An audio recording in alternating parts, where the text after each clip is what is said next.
দ্রুত জাতীয় সনদ তৈরি করতে চায় ঐকমত্য কমিশন। মতামত চেয়ে 34 দলকে চিঠি। সংস্কার কাজের জন্য পেছাবে না নির্বাচন। এই সংস্কার কমিশনের কাজ ঐকমত্য কমিশনের কাজের কারণে নির্বাচনী প্রক্রিয়া বিঘ্নিত হওয়ার কোনো কারণ আমি দেখি না। ডিসেম্বরে জাতীয় নির্বাচনের প্রস্তুতি নিচ্ছে কমিশন। সহায়তার আশ্বাস যুক্তরাজ্যের। নতুন রাজনৈতিক দল নিবন্ধনে গণবিজ্ঞপ্তি। বিদেশে পাচার হওয়া অর্থ ফেরাতে বিশেষ আইন করছে সরকার। পাচারের $234 বিলিয়ন উদ্ধারে তৎপর হওয়ার নির্দেশ। গেল 16 বছর ছিল দুর্নীতি দুঃশাসনের যুগ, বলছে বিএনপি। সরকারের ব্যর্থতায় বাড়ছে অপরাধ, দ্রুত নির্বাচন দাবি। মাগুরার ভুক্তভোগী শিশু চোখের পাতা নাড়িয়েছে। দুদিনের মধ্যে আরো উন্নতির আশা। গুলশানে শিশু ধর্ষণকারীকে আটক। ধর্ষণ ও সহিংসতার প্রতিবাদে দেশ জুড়ে বিক্ষোভ অবরোধ অব্যাহত। বিশেষ আদালত গঠন করে দোষীদের দৃষ্টান্তমূলক শাস্তি দাবি। আজকে আমার এক বোন হাসপাতালে মৃত্যুর সাথে লড়াই করছে। আমরা চাই না আমাদের মধ্য থেকেও একজন পরবর্তীতে যাক। 6 বছরের মেয়েরা ওদেরকে রেপ করা হচ্ছে। এটা কখনো কাপড়ের ব্যাপারে ছিল না। আমাদের দাবি হলো ফাঁসি। এবং পূর্বাঞ্চলে প্লট জালিয়াতিতে শেখ হাসিনা ও তার পরিবারের সংশ্লিষ্টতা পেয়েছে দুদক। 6 মামলায় 23 জনের বিরুদ্ধে চার্জশিট। সংবাদ সন্ধ্যায় দেখছিলেন সংবাদ শিরোনাম, সঙ্গে আছি আমি শারমিন ন্যান্সি। এবারে বিস্তারিত। জাতীয় ঐকমত্য কমিশনের কাজের কারণে নির্বাচন আয়োজনে বাধা হবে না বলে জানিয়েছেন কমিশনের সহ সভাপতি ডক্টর আলী রিয়াজ। সকালে জাতীয় সংসদের এলডি হলে সংবাদ সম্মেলনে তিনি কথা বলেন। ডক্টর রিয়াজ আরও বলেন, অধ্যাদেশের মাধ্যমে সংবিধান সংশোধন সম্ভব, আর গণপরিষদ ও জাতীয় সংসদ নির্বাচনও একসঙ্গে করা সম্ভব। শিউলি রায়ের রিপোর্ট, জানাচ্ছেন আলী আক্কাস আকাশ। সরকারের গঠিত 6টি সংস্কার কমিশনের সুপারিশগুলো পর্যালোচনা ও গ্রহণ করার লক্ষ্যে গঠিত জাতীয় ঐকমত্য কমিশন সোমবার সকালে জাতীয় সংসদ ভবনের এলডি হলে সংবাদ সম্মেলনের আয়োজন করে। এতে যোগ দেন সংস্কার কমিশনগুলোর প্রধানরা। সংবাদ সম্মেলনে কথা বলেন জাতীয় ঐকমত্য কমিশনের সহসভাপতি ডক্টর আলী রিয়াজ। ডক্টর আলী রিয়াজ বলেন, কমিশনের মেয়াদ 6 মাস। যত দ্রুত আলোচনা শেষে ঐকমত্যে পৌঁছানো যায় তত দ্রুতই সনদ তৈরি হবে। নির্বাচনের সম্ভাব্য তারিখ ডিসেম্বরে মনে করিয়ে দিয়ে তিনি বলেন, কমিশনের কারণে নির্বাচন বিঘ্নিত হওয়ার কোনো কারণ নেই।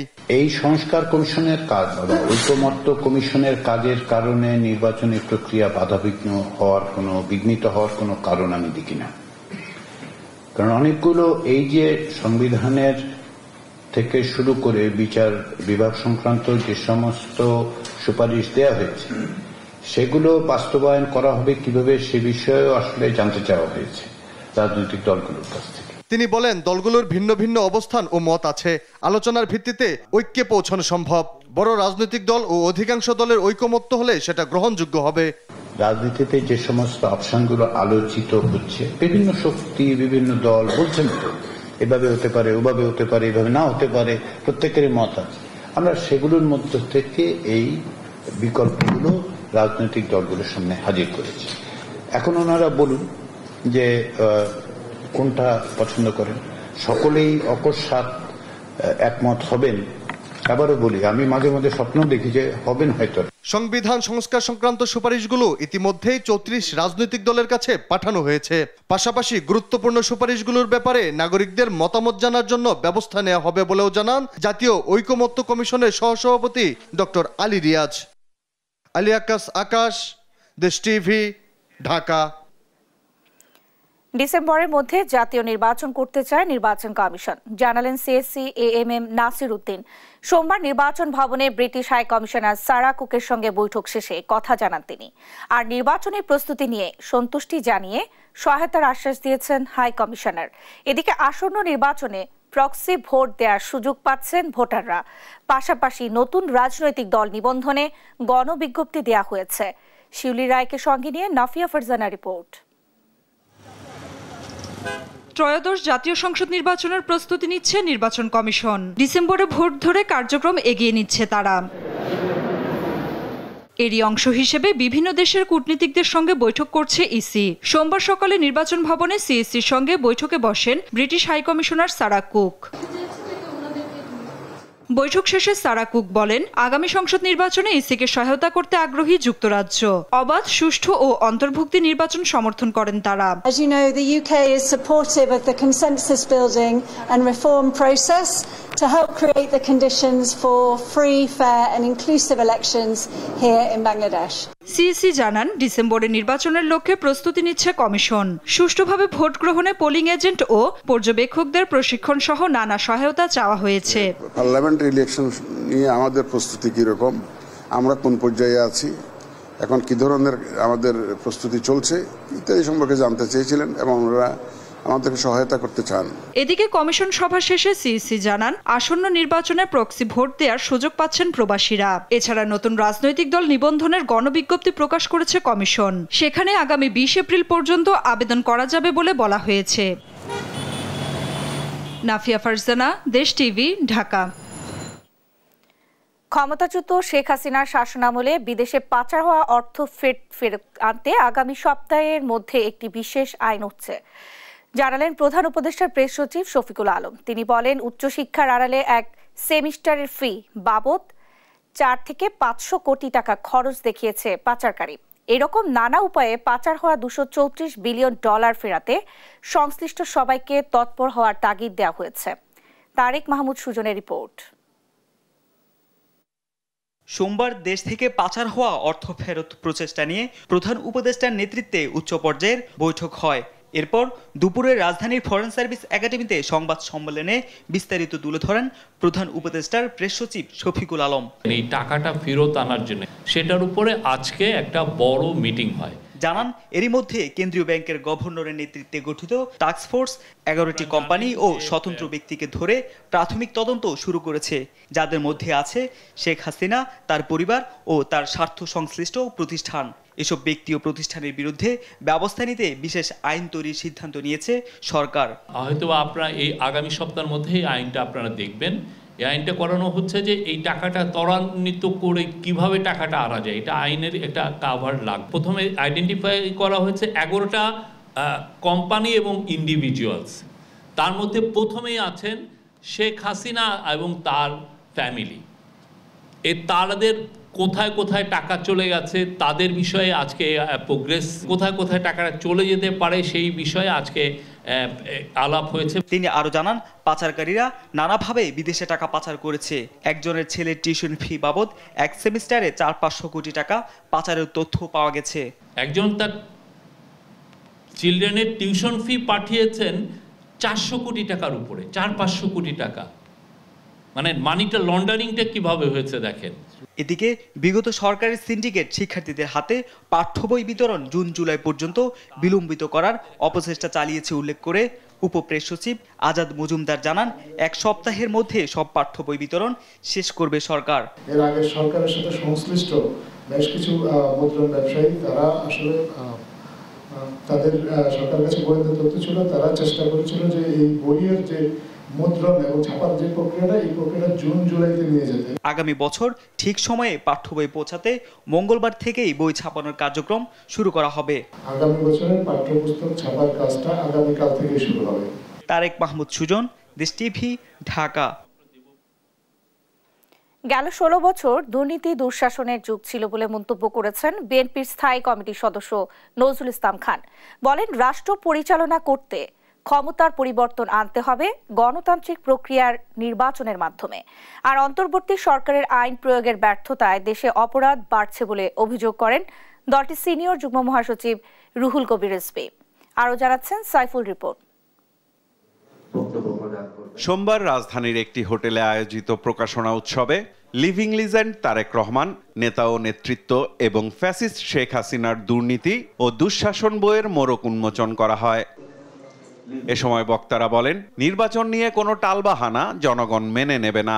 মানুষের ভোটাধিকার হরণের কারণে দেশের রাজনীতিতে শেখ হাসিনার পর্ব শেষ হয়েছে। কোনো কারণে না হলেও এই একটা কারণে শেখ হাসিনার বাংলাদেশের রাজনীতি নিষিদ্ধ হয়ে গেছে। যদি জনগণের কল্যাণে রাষ্ট্র পরিচালনা করতে চায় তাহলে অবশ্যই যেটা দরকার দেশ হল রাজনৈতিক সরকার। যত তাড়াতাড়ি ওই ধরনের সরকার আমরা দেশে প্রতিষ্ঠা করতে পারি ততই দেশের জন্য মঙ্গল। আদারওয়াইজ আগে যা খারাপ করছে দুর্নীতির মাধ্যমে, এখন তো দুর্নীতি না করেও কিন্তু খারাপ হবে ভবিষ্যৎ। প্রধান অতিথির বক্তব্যে পতিত স্বৈরাচারের দুর্নীতি অপশাসনের সমালোচনা করেন বিএনপির স্থায়ী কমিটির সদস্য নজরুল ইসলাম খান। পাশাপাশি দ্রুত গণতান্ত্রিক ব্যবস্থা ফিরিয়ে আনার তাগিদ দেন তিনি। আপনি একটা রাষ্ট্র পরিচালনা করতে হলে তো আপনার রাষ্ট্রের ক্ষমতার পরিবর্তন আনতে হবে, এবং সেটা আনতে হবে গণতান্ত্রিক প্রক্রিয়ায়, ভোটের মাধ্যমে, নির্বাচনের মাধ্যমে। সেটা যখন দাবি করা হয় তখন এই কথা বললে তো ভুল যে শুধু ক্ষমতার জন্য পরিবর্তন হয় নাই। অবশ্যই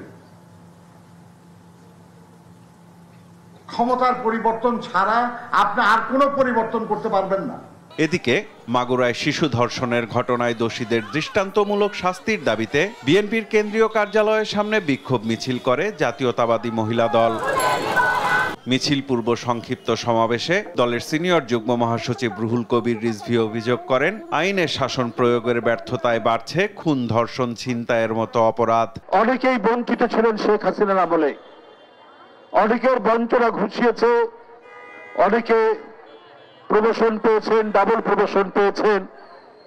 তো আপনাদের মধ্যে যে ক্ষোভ ছিল সেই ক্ষোভ তো থাকার কথা নয়। তাহলে তৃণমূলে, ইউনিয়নে, ওয়ার্ডে, থানায় সেখানে আপনার প্রশাসনের কর্তৃত্ব প্রয়োগ হচ্ছে না কেন?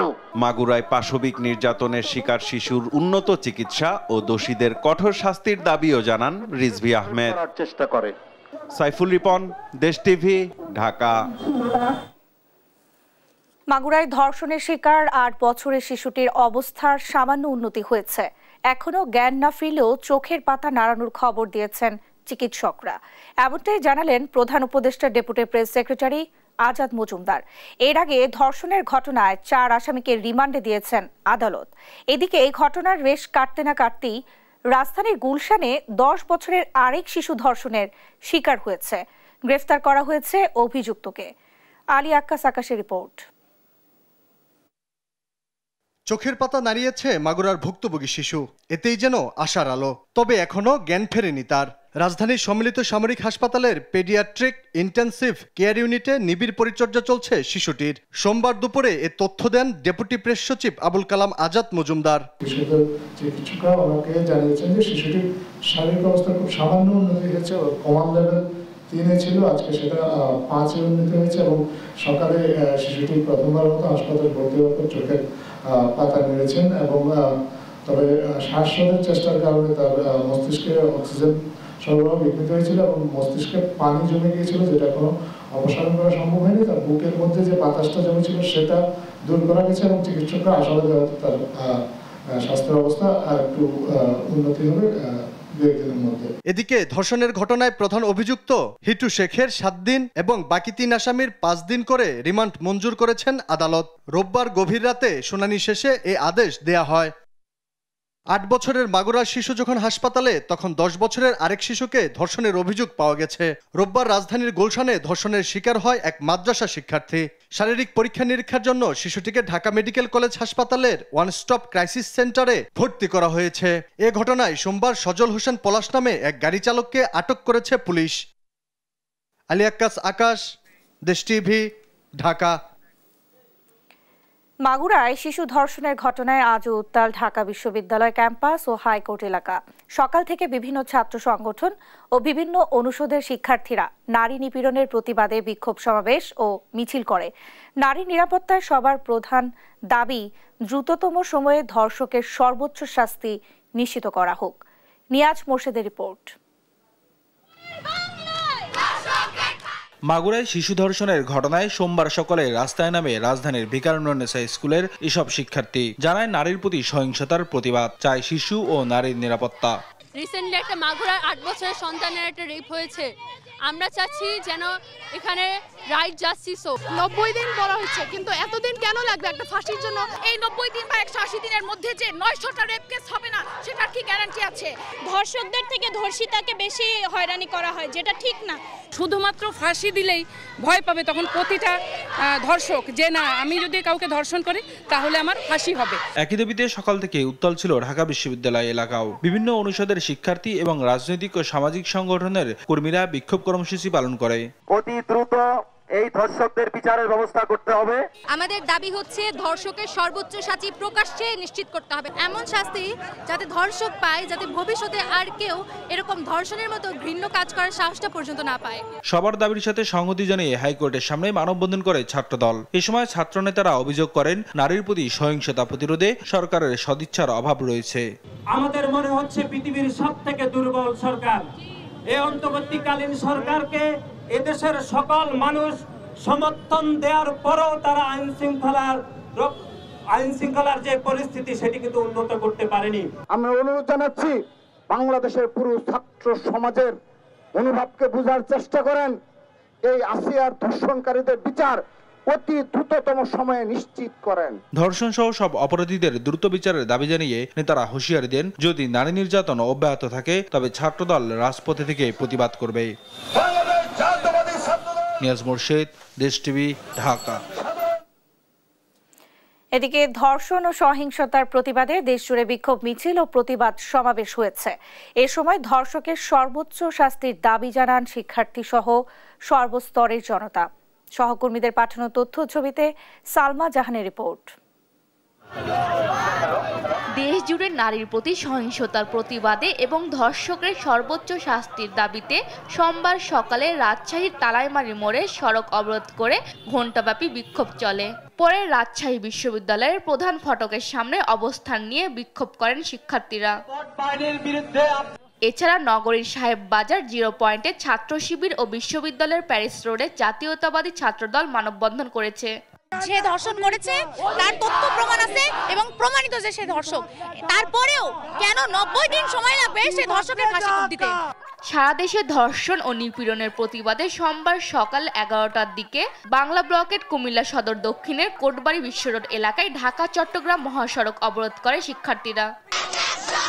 ধর্ষকের সর্বোচ্চ শাস্তির দাবিতে বগুড়ার সাতমাথায় বিক্ষোভ মিছিলে প্রতীকী ধর্ষক হিসেবে একজনকে জম টুপি ও দড়ি দিয়ে হাত বেঁধে প্রতিবাদ জানান শিক্ষার্থীরা। দেশে 8 মাস থেকে 80 বছর কোনো মেয়ে নিরাপদ না, সেখানে আমাদেরকে মাঠে নামলো। উদ্যোগটাই, দাবি একটাই, আমরা আমাদের নিরাপত্তা চাই। আইন নিজেদের হাতে নিক, না হলে আমাদের মতো স্টুডেন্ট সাধারণ মানুষের হাতে তুলে দেবে। নারীদের প্রতি সহিংসতার প্রতিবাদে নওগাঁয় স্বরাষ্ট্র উপদেষ্টা সহ প্রশাসনকে লাল কার্ড প্রদর্শন করে বিক্ষোভ সমাবেশ করেছে শিক্ষার্থীরা।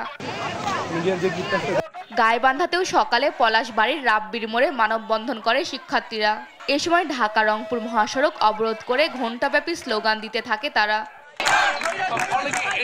ধর্ষকের সর্বোচ্চ শাস্তির দাবিতে ময়মনসিংহের টাউন হল মোড়ে বিক্ষোভ কর্মসূচি পালন করা হয়। আগামী 24 ঘন্টার মধ্যে প্রত্যেকটা রেপিস্টকে গ্রেফতার করতে হবে, 48 ঘন্টার মধ্যে ডিএনএ টেস্ট করে অপরাধী শনাক্ত করতে হবে এবং 72 ঘন্টার মধ্যে ইট পাটকেল ছুঁড়ে ওদেরকে হত্যা করতে হবে। নাটোরেও মানববন্ধন করেছেন জাতীয়তাবাদী ছাত্রদল সহ সাধারণ শিক্ষার্থীরা। আমাদের নারীদের কোনো নিরাপত্তা নেই, স্বাধীন বাংলাদেশে নারীদের কোনো স্বাধীনতা নেই। অপরাধীদের দৃষ্টান্তমূলক শাস্তির ব্যবস্থা করা হয়। ধর্ষণ ও হত্যা চেষ্টার আসামিদের ফাঁসির দাবিতে মানববন্ধন করেছে মাগুরার আইনজীবী সমিতি। জয়পুরহাটে ধর্ষকের সর্বোচ্চ শাস্তির দাবিতে জনসম্মুখে ধর্ষকের প্রতীকী ফাঁসির মঞ্চ তৈরি করেছেন বৈষম্য বিরোধী ছাত্ররা। পরে প্রতীকী ফাঁসি ও আগুন দিয়ে পুড়িয়ে ফেলা হয় প্রতীকী ধর্ষককে। আমরা ফাঁসির মঞ্চ তৈরি করেছি, যেটি আমরা সরকারকে দেখিয়ে দিতে চাই 7 দিনের ভেতরে একটি রায় কার্যকর করতে হবে। জামালপুরেও মানববন্ধন করেছে ছাত্রদল। সালমা জাহান, নিউজ ডেস্ক, দেশ টিভি। বিচার ও সংস্কারের রোডম্যাপ দিতে সরকারের কাছে দাবি জানিয়েছেন জাতীয় নাগরিক পার্টির আহ্বায়ক নাহিদ ইসলাম। সোমবার বিকেলে সোহরাওয়ার্দী উদ্যানে দোয়া ইফতার মাহফিলে তিনি এই আহ্বান জানান। এ সময় বিচার সংস্কার ও গণপরিষদ নির্বাচনের জন্য দ্রুত মাঠে নামার ঘোষণা দেন নাহিদ ইসলাম। নির্বাচন আমরা আপনাদেরকে করে দিতে সহায়তা করব, ফলে সরকারকে বলবো দ্রুত বিচার ও সংস্কারের রোডম্যাপ ঘোষণা করতে হবে। কত দিনের মধ্যে কোন প্রক্রিয়ায় আমরা দৃশ্যমান বিচার কার্যক্রম দেখতে পারবো এবং দৃশ্যমান সংস্কার আমরা বাস্তবায়ন করতে পারবো, সেটা সুস্পষ্ট রোডম্যাপ অবিলম্বে ঘোষণা করতে হবে। এবং আমি বলবো যে এই বাংলাদেশে আমাদের প্রধান উপদেষ্টা ডক্টর মোহাম্মদ ইউনূস, তাকে আমরা আমন্ত্রণ জানিয়ে আহ্বান জানিয়ে সরকারের প্রধান উপদেষ্টা করেছিলাম। অন্যান্য উপদেষ্টাবৃন্দ রয়েছেন, সেনা প্রধান রয়েছেন, তারা প্রত্যেকেই কিন্তু কমিটমেন্ট দিয়েছিলেন যে মানুষের জানমালের নিরাপত্তা এবং বিচারের দায়িত্ব তারা নিচ্ছেন। পট পরিবর্তনের পর প্রথমবার দুর্নীতি মামলায় বিচারের আওতায় আসছেন Sheikh Hasina. British MP tulip Siddique সহ শেখ পরিবারের 7 সদস্য পূর্বাচলে অবৈধভাবে প্লট গ্রহণ করায় সোমবার 6 মামলায় সংশ্লিষ্ট 23 জনকে আসামি করে চার্জশিট অনুমোদন দেয় দুদক। সংস্থাটি বলছে, শিগগিরই আদালতে চার্জশিট দাখিলের মাধ্যমে আসামিদের বিরুদ্ধে গ্রেফতারি পরোয়ানার পদক্ষেপ নেওয়া হবে। ফজলে আদিত্যের রিপোর্ট। পূর্বাচল আবাসন প্রকল্পে 2022 সালে 10 কাঠা করে 6টি প্লট বরাদ্দ নেন সাবেক প্রধানমন্ত্রী শেখ হাসিনা ও তার পরিবারের সদস্যরা। রাজধানীতে প্লট থাকা সত্ত্বেও শেখ হাসিনার ক্ষমতার প্রভাব খাটিয়ে অবৈধভাবে প্লট গ্রহণ করায় গেল জানুয়ারিতে শেখ হাসিনা, রেহানা ও তার সন্তানসহ সংশ্লিষ্ট কর্মকর্তাদের বিরুদ্ধে 6টি মামলা করে দুদক। বেশ কয়েক মাস তদন্ত শেষে শেখ পরিবারের বিরুদ্ধে অনিয়মের প্রমাণ মেলায় চার্জশিটের অনুমোদন দিয়েছে দুর্নীতি দমন কমিশন, যেখানে প্লট বরাদ্দ দিতে খালা শেখ হাসিনাকে প্রভাবিত করায় হুমকির আসামি হয়েছেন ব্রিটিশ এমপি টিউলিপ সিদ্দিক। দুদক বলছে, অভিযোগপত্র আদালতে জমা দেওয়ার মাধ্যমে আসামিদের বিরুদ্ধে গ্রেফতারি পরোয়ানা জারি করা হবে। 6 জনের অনুকূলে 60 কাঠা জমি বরাদ্দ দেয়া সংক্রান্ত 6টি মামলা রুজু হয়েছিল। সেই মামলায় সংশ্লিষ্ট আসামিদের এজাহারনামীয় এবং তদন্তে আগত আসামিদের বিরুদ্ধে চার্জশিট দাখিলের অনুমোদন প্রদান করা হয়েছে। আইনানুগ প্রক্রিয়া অনুসরণ করে বিজ্ঞ আদালতে তাদেরকে গ্রেপ্তারের কার্যক্রম গ্রহণ করবেন। এছাড়া সাবেক গৃহায়ন ও গণপূর্ত প্রতিমন্ত্রী শরীফ আহমেদ এবং মোহাম্মদ সালাউদ্দিনের দায় খুঁজে পাওয়ায় তাদেরকেও অন্তর্ভুক্ত করা হয়েছে চার্জশিটে। এমনকি জয়ের প্লট বরাদ্দের নথিও গায়েব ও নষ্টের সন্ধানও পেয়েছে দুদক। বর্ণিত আসামিগণ পরস্পর যোগসাজশে এবং এক অপরকে শাস্তি হতে বাঁচাবার উদ্দেশ্যে নথি বিনষ্ট করে দণ্ডবিধির সংশ্লিষ্ট ধারায় এবং দুর্নীতি প্রতিরোধ আইন 1947-এর 5-2 ধারায় অপরাধ সংগঠন করেছেন মর্মে তদন্তকালে প্রমাণিত হয়েছে। প্লট জালিয়াতির এই মামলা তদন্তের সময় শেখ পরিবারের বেশ কিছু প্লট, ফ্ল্যাট ও সম্পদের সন্ধান পেয়েছে দুদক, যা নিয়ে অধিকতর তদন্তের কাজ শুরু করতে যাচ্ছে সংস্থাটি। ফজলে আদিত্য, দেশ টিভি, ঢাকা। সাবেক প্রধানমন্ত্রীর উপদেষ্টা সালমান এফ রহমান, সাবেক প্রতিমন্ত্রী জুনায়েদ আহমেদ পলক, এস আলম গ্রুপের চেয়ারম্যান সাইফুল আলম ও অরিয়ন গ্রুপের ওবায়দুল করিমের সম্পদ ফ্রিজ ও ক্রোকের নির্দেশ দিয়েছে আদালত। এ সময় সালমান এফ রহমান সহ 5 জনের বিরুদ্ধে দেশ ত্যাগের নিষেধাজ্ঞা দেওয়া হয়। একই দিন রাজশাহী 3 আসনের সাবেক সংসদ সদস্য আইন উদ্দিন ও তার স্ত্রী, রাজশাহী বিশ্ববিদ্যালয়ের সাবেক ভিসি আব্দুস সোবহান, নেত্রকোনা 3 আসনের সাবেক সংসদ সদস্য ইফতেখার উদ্দিন পিন্টু এবং পল্লবী জোনের সাবেক অতিরিক্ত পুলিশ কমিশনার নাজমুল হাসান ফিরোজ ও তার স্ত্রীর বিরুদ্ধে দেশত্যাগের নিষেধাজ্ঞা দেওয়া হয়। এছাড়া দেশ টিভির সাবেক ব্যবস্থাপনা পরিচালক আরিফ হাসানকে গ্রেফতার দেখানোর আবেদনের প্রেক্ষিতে আসামির প্রতি PW ইস্যুর আদেশ দিয়েছে আদালত।